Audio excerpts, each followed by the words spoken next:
And now a new tease for a tomorrow story with the Association of Washington Business. They did a survey last month. They do this every spring, surveying all of their members. Like, how do you feel? How's your business doing? What's difficult for you? What's working well? What are you thinking about expansion plans? Or you're going to relocate?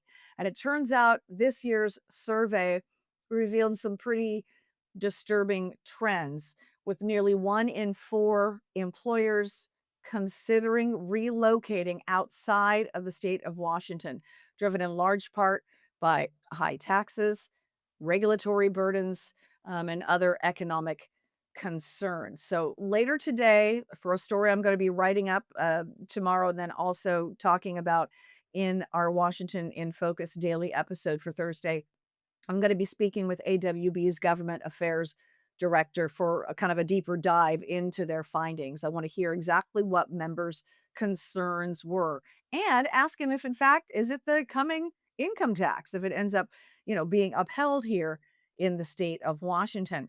I did speak last week, and we shared a bit of that in one of our episodes last week with Zach Abraham with Bulwark Capital Management, because he told me straight up, I am considering relocating. Whether I take all of my employees with me and move to another state like Arizona or Idaho, where he already has some business interests, or just, relocating his personal residence to those states to avoid the coming income tax. But he also shared with me something that I hadn't, shared in the episode from last week. And he said he really thinks it's the direction of the state, even outside of all the tax burdens and the regulatory climate, that for him as a Christian, he said it's really more about the direction that morality has moved in the state of Washington. And he said basically some of those things have really turned him off. Common sense and family values and neighborhoods looking after each other, and watching the way that that's morphed, and watching the animosity between, like, it's just not, it's really weird. I'm not one of these people that invents these kinds of things, but you can just see it when you travel.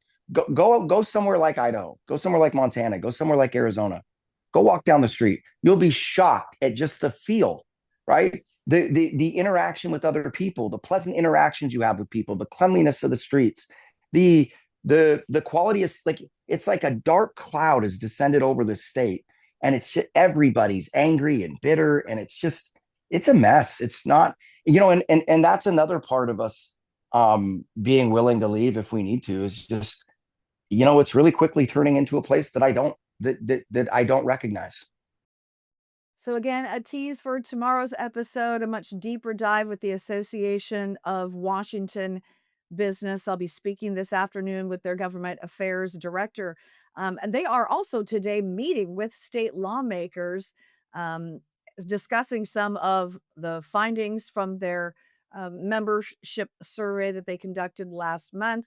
My understanding is they were meeting with several lawmakers from both parties. So I'm very curious to get the update from AWB on how this was received by lawmakers, and further discussion of how the income tax may affect all of this. So that's a wrap on today's episode of Washington in Focus Daily for this May the 6th of 2026. Make it a great rest of the day, and I hope to see you again tomorrow.